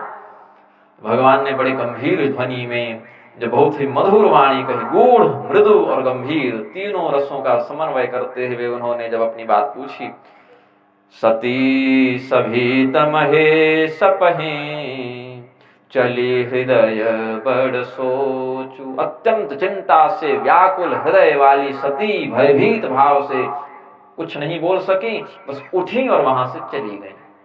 भगवान बोले बस हमारी परीक्षा लेना चाह रही थी, उत्तर तो देती जाती, उत्तर भी उन्होंने नहीं दिया। दो बातों का भय व्याप्त है। एक तो हमने देवाधिदेव महादेव का वचन भी नहीं स्वीकार किया, उनके कथन की भी अवहेलना की, और हमारे बुद्धि में जो अज्ञान उत्पन्न हो गया उसके कारण भगवान पर ही दोषारोपण करने लग गई। भगवान की ही भगवत सत्ता पर हमने प्रश्न चिन्ह उठा दिया और अपने पति और अपने पति के इष्ट, और दोनों तत्वतः देखें तो एक ही परब्रह्म है, उनकी अवहेलना का जो दुष्कृत्य हमसे हो गया है, इस ग्लानि में सती भगवती अत्यंत व्यथित हो गई। जब सामने जा रही थी, भगवान श्री रामचंद्र जी ने सोचा कि लगता है को कुछ ज्यादा ही बड़ा झटका लग गया, इनके चित्त में जो कष्ट व्याप्त हो गया है उसको दूर करने का थोड़ा सा मैं प्रयास करूंगा। सामने से भगवान ने क्या दिखाया कि सती के ही जिस मार्ग में सती जा रही थी उन्हीं के सामने से भगवान श्री रामचंद्र जी, भगवान लक्ष्मण, भगवती जानकी जी आ रही हैं। तो सती ने सोचा कि ये तीनों इधर से आ रहे हैं, अभी तो मैं पीछे छोड़ आई थी उनको, और उसमें सीता नहीं थी क्योंकि सीता का रूप तो हमने बनाया था, फिर ये कौन सीता है? हो सकता है भगवान ने सोचा होगा कि अगर ऐसी लीला करूंगा तो सब मोहित हो जाएंगे, सीधे सीता को, रावण को मारो, सीता को ले आओ, क्योंकि अगर विलाप करूंगा तो ऐसे लोग भ्रमित होते रहेंगे। तो उस मार्ग से, या फिर सीता जी को दिखाने के लिए ला रहे हो, देखो यही तुम्हारा रूप बना कर आई थी, तो वहां से उस मार्ग से दूसरे मार्ग की ओर जाने लगी, कुछ रास्ता बदलने लगी। उधर भी देखते हैं कि यही तीनों आ रहे हैं। फिर पीछे मुड़कर देखा तो सर्वत्र जहां भी देखा वहां भगवान, भगवती और लक्ष्मण जी का ही दर्शन हुआ। अंत में थक कर जब उन्होंने नेत्र बंद कर लिए तो उस नेत्र बंद हुई अवस्था में अंदर ही अंदर भी उनको भगवान श्री रामचंद्र जी, भगवती जानकी और लक्ष्मण जी महाराज का दर्शन हुआ। फिर क्या देखा उन्होंने? सती विधात्री इंदिरा देखी अमित अनूप, जेहि जेहि वेश अजादि सुर, तेहि तेहि तन अनुरूप। सती जी ने देखा कि अनेकों अनंतानंत सती, अनंतानंत लक्ष्मी, अनंतानंत सरस्वती अपने अपने स्वामियों के साथ, ब्रह्मा विष्णु महेश आदि के साथ युक्त होकर भगवान श्री रामचंद्र जी की सेवा में लीन हैं। अब प्रश्न उठता है कि सती भी जगत जननी है, लक्ष्मी भी जगत जननी है, सरस्वती भी जगत जननी है, महादेव स्वयं परब्रह्म है, नारायण स्वयं परब्रह्म है, तो नारायण के अवतार भगवान श्री रामचंद्र जी की सेवा करोड़ों नारायण कैसे कर रहे हैं? एक प्रश्न उठता है, जिज्ञासा होती है मन में। देखिए, एकैव शक्ति परमेश्वरस्य भिन्ना चतुर्धा व्यवहार काले इत्यादि जो वचन हैं शास्त्रों में, भृंगलिटी संहिता में यह वचन है। तो समझना चाहिए कि जिस प्रकार से हम एक ही होने पर क्रिया भेद से उपाधियों को धारण कर लेते हैं, जैसे हम जब भोजन रूपी क्रिया करते हैं तो हमारी उपाधि हो जाती है भोक्ता, जब यात्रा रूपी क्रिया करते हैं तो हमारी उपाधि हो जाती है यात्री, जब प्रवचन रूपी क्रिया कर रहे हैं तो हमारी उपाधि हो गई प्रवक्ता, जब सुनने की क्रिया करेंगे तो हमारी उपाधि हो जाएगी श्रोता। इस प्रकार से एक ही व्यक्ति अलग अलग क्रियाओं को करने के समय अलग अलग उपाधियों को धारण कर लेता है और बाकी उपाधियां उसके लिए उस समय छोटी हो जाती हैं। जब हम भोजन कर रहे हैं तो हमारे यात्री होने का, प्रवक्ता होने का, श्रोता होने का जो स्वरूप है वह छिप जाएगा और उपभोक्ता का स्वरूप सामने आ जाएगा। ऐसे ही जब हम प्रवचन करेंगे तो हमारे उपभोक्ता का, यात्री का, श्रोता का स्वरूप छिप जाएगा, हमारे प्रवक्ता का स्वरूप सामने आ जाएगा।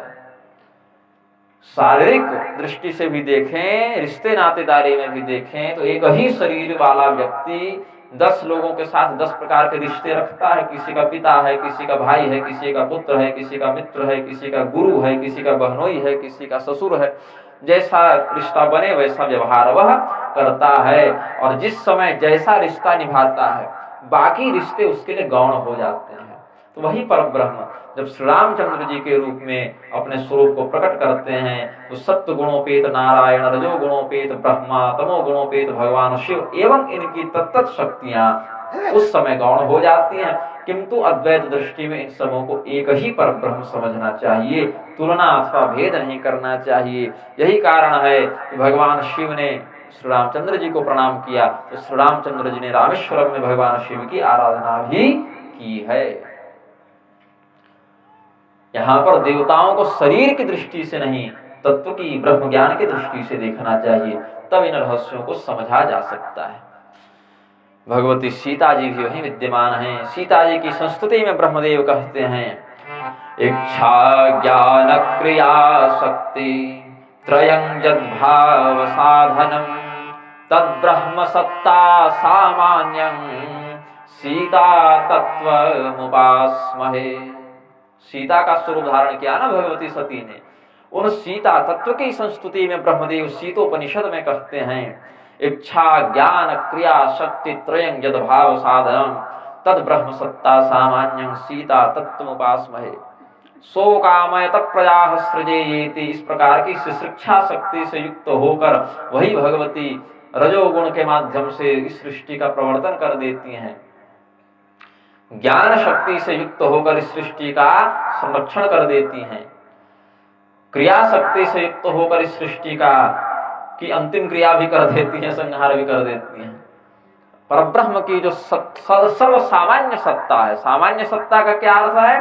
परब्रह्म को वह शक्ति कहीं बाहर से प्राप्त नहीं करनी पड़ती, उनमें नित्य प्रतिष्ठित है, सामान्यतया उनमें प्रतिष्ठित है, विशिष्टतया नहीं कि कोई विशिष्ट समय में विशिष्ट उद्देश्य के लिए वह शक्ति आए, ऐसा नहीं, सामान्यतया प्रतिष्ठित है। जो ऐसी परब्रह्म की सामान्य सत्तात्मिका शक्ति भगवती सीता की हम आराधना करते हैं, उपासना करते हैं। यह ब्रह्मदेव का भाग, ब्रह्मदेव का यह उद्गार, यह भाव सीतोपनिषद में वेद भगवान उपदिष्ट करते हैं।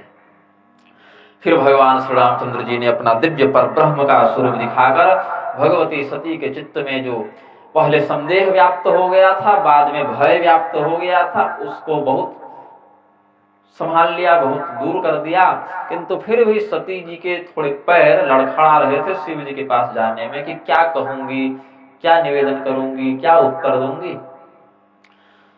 भगवान शिव जी के पास जब सती पहुंची, भगवान शिव ने बड़े प्रेम से पूछा, गई समीप महेश तब हंसी पूछी कुशला लेन परीक्षा कवन विधि कहु सत्य सब बात। लोग पूछते हैं ना, परीक्षा कैसे गई, कैसे परीक्षा देकर आए हो? यहाँ उल्टा हो गया, यहाँ बोले कैसे परीक्षा लेकर आए हो। आमतौर पर लोग क्या पूछते हैं, कैसी परीक्षा देकर आए हो? यहाँ हो गया कैसी परीक्षा ली हो, लीन ही परीक्षा कवन विधि। क्योंकि जो परीक्षा देने आया है उसकी तैयारी तो बड़ी तगड़ी है, तुम्हारी तैयारी कैसी थी भाई? और कहु सत्य सब बात, जो हुआ जैसे हुआ सब सत्य सत्य कहना, क्योंकि शिव जी जान रहे थे ये सत्य बोलेंगे नहीं। सती देवी ने कहा, कछु न परीक्षा लेने गोसाई किन्हीं प्रणाम तुम्हारे नाई। हमने कोई परीक्षा नहीं ली प्रभु। बोले इतनी देर? बोले नहीं, आपने प्रणाम किया था, हमने तो उस समय नहीं किया था, हमारा वाला प्रणाम तो रह गया था, तो हम जाकर प्रणाम करके आ गए। क्योंकि आपने जो कहा प्रभु वो झूठ नहीं हो सकता, ऐसा तो हमारे मन में दृढ़ विश्वास है। बोले अभी अभी ये विश्वास हुआ कि पहले से था? पहले से अगर ये विश्वास था तो फिर गई क्यों थी? और अगर अभी अभी हुआ है तो ये विश्वास जन्म कैसे लिया, ये बताओ। भगवान शिव बोले कि रुको रुको, इसकी हम जांच बैठाते हैं, इसके लिए ऐसे नहीं सीबीआई बुलानी पड़ेगी, ये क्या हुआ उधर। भगवान शिव ने दिव्य दृष्टि से ध्यान मार्ग के द्वारा यह जाना कि यहाँ तो बड़ी भारी गड़बड़ हो गई। तब शंकर देखे उधर ध्याना, तब शंकर देखे उधर ध्याना। सती जो कीन्ह चरित सब जाना, सती जो कीन्ह चरित सब जाना। बहुरी राम मायहि सिरुनावा, बहुरी राम मायहि सिरुनावा। प्रेरि सती जेहि झूठ कहावा, प्रेरि सती। भगवान महादेव ने ध्यान मार्ग के द्वारा यह जान लिया कि सती ने सीता का रूप धारण करके भगवान से छल पूर्वक उनके तत्व की परीक्षा लेने का प्रयास किया, और भगवान के प्रति जो इनका अपराध बना, इससे इनके मन में ग्लानि है और ये मुझसे झूठ बोल रही हैं। कि भगवान की माया का है प्रताप है कि सती के मन में भी भ्रम का उदय कर दिए, इस प्रकार का कृत्य सती के माध्यम से करवा दिए, और गलती हुई तो हुई, चलो आके स्वीकार कर लो, वो भी नहीं, झूठ कहवा दिए। ऐसी स्थिति में जब भगवान पूछने के साथ लगा कर बोले हैं, शर्त लगा दिए हैं कि कहो सत्य सब बात, देखो झूठ मत बोलना, सत्य ही बोलना। भगवान ने जब यह देखा, महादेव ने जब यह देखा कि इस प्रकार का वैचित्र विडंबन हो गया है, तो उन्होंने क्या सोचा, सती देवी ने भगवती सीता का स्वरूप धारण किया। भगवती सीता हमारे लिए मातृतुल्या हैं, भगवान श्री रामचंद्र जी हमारे इष्ट हैं, इष्ट और इष्ट पत्नी माता पिता के समान होते हैं। इसीलिए अब इस शरीर से सती के साथ मेरा पत्नीवत व्यवहार नहीं हो सकता, क्योंकि इन्होंने इसी शरीर को सीता के रूप में परिवर्तित कर लिया था। तो भगवान शिव ने यह विचार किया कि अब पाणी ग्रहीता पत्नी का परित्याग भी शास्त्र मना करते हैं, और सती कोई दुराग्रही है नहीं, भगवान की माया से एक भ्रम हो गया, एक घटना घटित तो होनी थी, घटना क्या दुर्घटना घटित तो होनी थी, हो गए, तो हम पूर्णतया तो परित्याग नहीं कर सकते, लेकिन पत्नीवत संबंध मात्र का हम परित्याग करते हैं। वाम भाग में पत्नी को बैठने का जो अधिकार है वह भगवान शिव ने छीन लिया। हाँ, कैलाश में रह सकती हो, संवाद कर सकती हो, साथ में रह सकती हो, लेकिन पत्नीवत व्यवहार, पत्नीवत कृत्यों में अधिकार तुम्हारा नहीं होगा। ऐसा शिव जी ने मन में विचार किया। सामने से तो कुछ नहीं कहा सती देवी को कि हमारे मन में ऐसा विचार बन गया, ऐसा तो नहीं कहा, मन ही मन कहा, लेकिन सती भगवती यह जान गई कि भगवान शिव तो सर्वज्ञ हैं, हम झूठ बोले चाहे सच बोले, हमारे द्वारा कहे गए वचनों से स्वामी रुष्ट हुए हैं, हमसे कितना बड़ा अपराध हो गया, यह ग्लानि सती देवी को भी थी। उन्होंने प्रकट में कुछ नहीं कहा शिव जी से, शिव जी ने भी प्रकट में कुछ नहीं कहा, लेकिन इस कठोर प्रतिज्ञा के कारण आकाशवाणी होती है, चलत गगन भय गिरा सुहाई, चलत गगन भय जय महेश भली भगति दृढ़ाई, जय महेश भली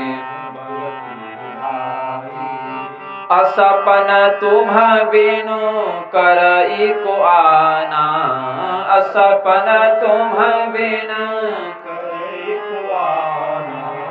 राम भगत समरथ भगवाना, राम भगत समरथ भगवाना। हे परब्रह्म स्वरूप महादेव श्री रामचंद्र जी के भक्तों में सर्वश्रेष्ठ, आपने जो कठोर प्रतिज्ञा की है सती के साथ व्यवहार परित्याग का, जो आपने प्रण किया वह अत्यंत दुष्कर है। आपके अलावा यह प्रतिज्ञा कोई और नहीं कर सकता। आपकी बहुत दृढ़ भक्ति है, यह आकाशवाणी हुई। सती देवी ने कहा, भाई यद्यपि आकाशवाणी ने भी स्पष्ट तो नहीं कहा, लेकिन संकेत उसका इसी प्रतिज्ञा की ओर था कि आपने भगवती सती के परित्याग का जो चिंतन किया वह बहुत दृढ़, बहुत कठोर प्रतिज्ञा है, जो आपकी भक्ति की कुष्ठता का प्रमाण है। तो यह संकेत जब आकाशवाणी ने किया भगवान शिव के यशोगान में, भगवती सती ने बहुत बार पूछा है कि आप बताइए क्या प्रतिज्ञा किए, क्या प्रतिज्ञा किए। बोले सवाल बहुत करती है, बोलता हूं तो मानती भी नहीं है। यही सवाल जवाब के चक्कर में ये दुर्गति हो रही है। बोलते अधिक हैं, सुनते कुछ नहीं। तो सती को भगवान ने कुछ नहीं कहा, चुप रह गए। सती देवी ने हृदय में अनुमान किया।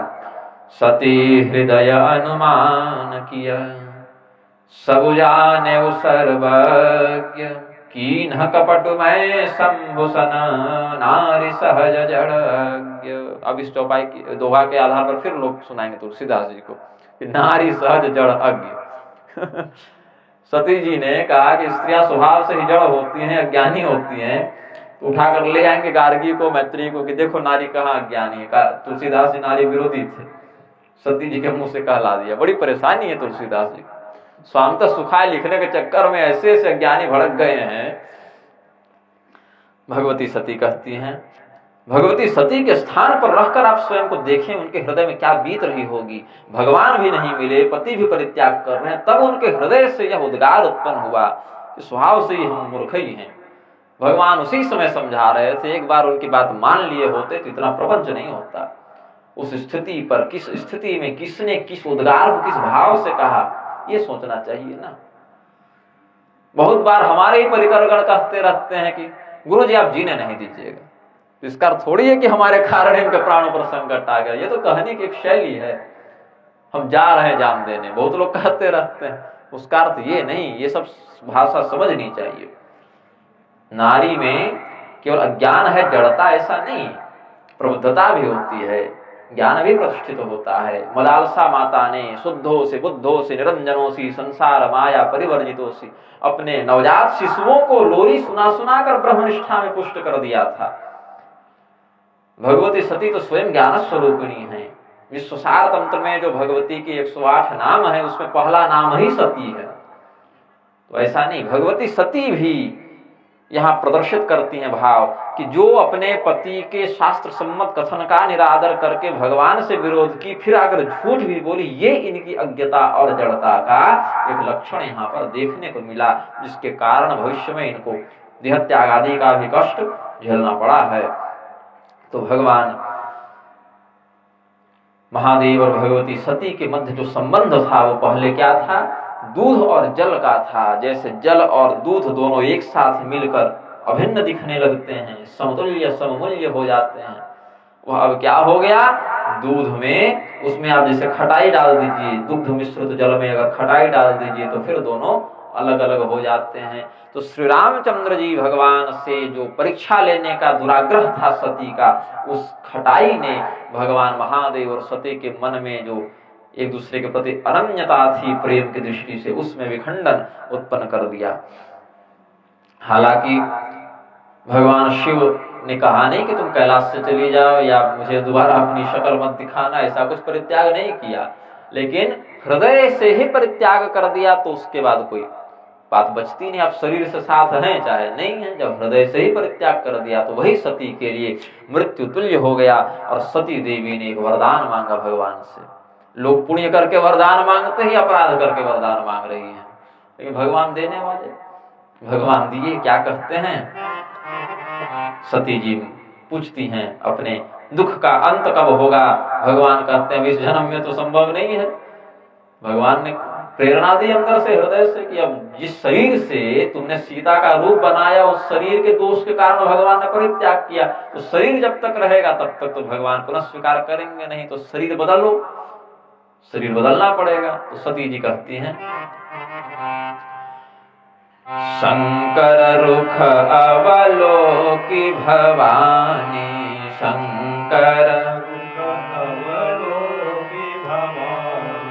प्रभु मोहित जेबु हृदय अकुलानी, प्रभु मोहित जेबु हृदय अकुलानी। जब भगवान शिव के इस व्यवहार को देखा सती ने, बहुत जलने लगा उनका हृदय अंदर से, बहुत पीड़ा को प्राप्त हो गई सती। भगवान के प्रति बार बार क्षमा मांगती हैं, अपने पति देव से बार बार क्षमा मांगती हैं।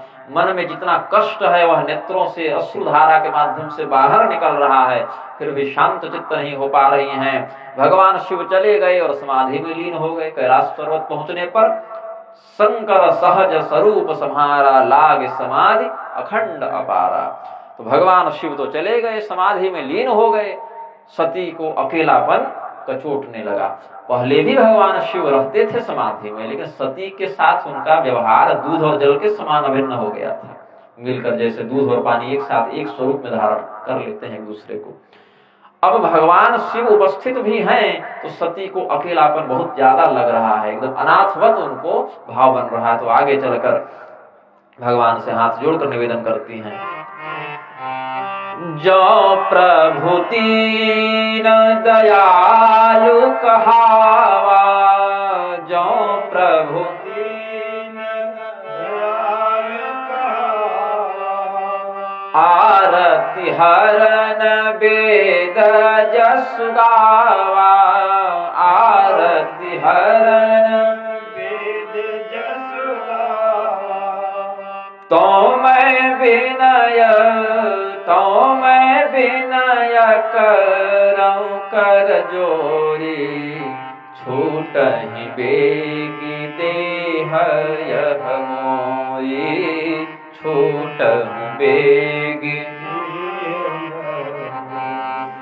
जो मोरे शिव चरण स्नेहु, जो मोरे शिव चरण स्नेहु, मन क्रम वचन सत्य व्रतुएहु, मन क्रम वचन सत्य व्रतुएहु, तो सबदर्शी सुनिय प्रभु, करव सुबेगी उपाय, होई मरनु जेहि बिनहि श्रम, दुसह विपत्ति विहाय। यदि भगवान श्री रामचंद्र जी वास्तव में दीन दयालु हैं, यहाँ भी भगवान के ऊपर डाल दिया सारा भार, जो प्रभु दीन दयालु कहावा। यदि वह भगवान श्री रामचंद्र दीन दयालु कहलाते हैं, नहीं कहलाते तो कोई बात नहीं, लेकिन यदि कहलाते हैं, यदि वेद ने कहा है कि भगवान आरत हरण हैं, आरती हरण हैं, कष्टों को दूर करते हैं, भगवान ने कहा वो तो करते ही हैं, इसमें अगर करते हैं लगाने की क्या हो सकता है, वो तो करते ही हैं, दीन दयालु हैं ही, भक्तों के कष्ट को दूर करते हैं, क्या चाहते हो। तो कहा छूटऊ बेगी देह यह मोरी, हमारा यह शरीर ही छूट जाए, छूटेगा, कभी छूटेगा, बोले नहीं, बेगी जल्दी छूट जाए।